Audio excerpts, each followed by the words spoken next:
Saat ini saya ada di bagian rumah belakang. Jadi ini adalah rumah di mana kondisinya sangat rumpes dan sangat nggak kondusif, nggak layak huni karena udah lama terbengkalai. Jadi saya lagi terpikir untuk bisa pindah dari rumah ini, makanya saya rencananya mau sekolah.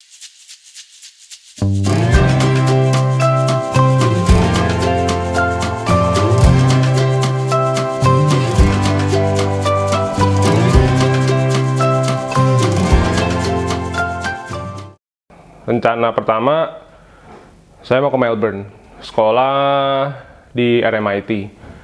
Udah keterima tuh S2-nya, saya wawancara, diskusi, dekannya tahu bahwa saya udah 10 tahun motret, approve ya, nggak sampai 24 jam saya diterima di RMIT. Cuman problemnya adalah saya IELTS-nya jelek. Untuk S2 di RMIT saya butuh IELTS 6,5, tapi singkat cerita, reading sama writing saya jelek banget sehingga saya cuma dapat angka 6.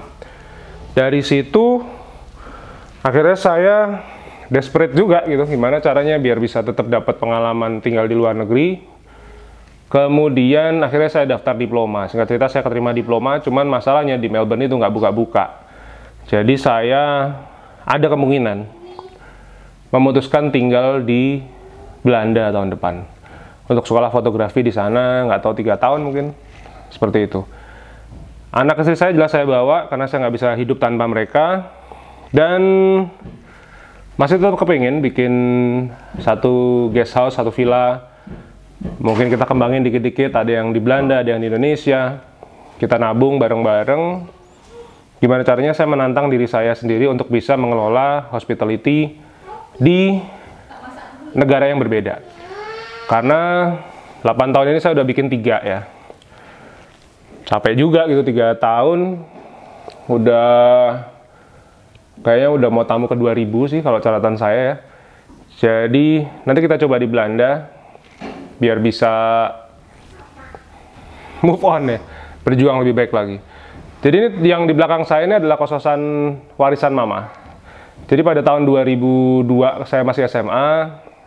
Mama bilang, "Le, ini adalah warisan mama buat kamu."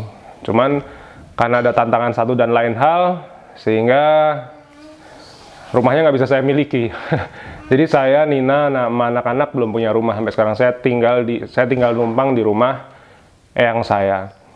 Nah dengan begitu kita mulai Airbnb di sini dan mungkin sempat ketanya kenapa Airbnb ya? Airbnb itu begini teman-teman. Saya nggak pernah melihat sebuah platform yang se-fair Airbnb ya, dimana baik tamu maupun hostnya itu adalah raja. Jadi kita benar-benar harus menghormati sesama as a human being, respect each other as a human being. Itu yang saya nggak menemukan di platform lain. Dan di situ Airbnb itu semacam kita daftar Grab atau Gojek atau Shopee Food dan sebagainya. Kita punya motor, kita bisa nganter orang, kita bisa nerima pesan orang. Nah ini kita punya kamar nganggur, kita bisa menerima tamu. Tamu pertama saya adalah orang Belgia, namanya Julie. Dua-duanya namanya Julie and Julie. Dia datang di bulan Juni 2013 dan saya, Nina, bingung banget gimana caranya kita nerima tamu. Cek ini gimana? Kita pikir hotel ya kayak hotel. Ternyata Airbnb itu in a different platform gitu. Jadi datang ya udah tok, halo, this is Boma House. Jadi nama guest house saya adalah Boma House. This is Boma House. Yes, this is Boma House. Oh, my name is Julie and Julie. So I reserved your rooms yesterday and today I would like to stay in your rooms. Oke. Udah masuk bla bla bla bla. 24 jam kemudian saya ditransfer $36, hampir 500.000. Saya bersyukur banget karena nggak ada duit teman-teman. Nggak ada duit. Serius 2013 kita nggak ada duit. Fotografi bangkrut, studio saya tutup di Jalan Moses Gatot-Kaca, saya tutup, saya nggak ada duit. Mobil warisan mama yang saya gadai 30 juta, raib karena saya punya utang yang segitu banyaknya. Bukan untuk konsumtif, tapi memang benar-benar untuk trial error masalah bisnis ya. Jadi bisnis saya pikir kok memang awal-awal nggak gampang. Kalau teman-teman yang kerja kantoran mungkin 3 tahun bisa beli motor, bisa beli mobil. Saya 3 tahun langsung minus 200 juta. Lovely. Jadi begitu. Itulah kenapa saya pilih Airbnb dan kenapa saya memberanikan diri untuk menyulap kamar-kamar nganggur. Yang ini enggak sih. Yang itu sempat disewa. Jadi saya dulu sempat punya 3 kamar di sini, cuman manajemennya terlalu susah. Hai Ci. Nah, saya baru bangun.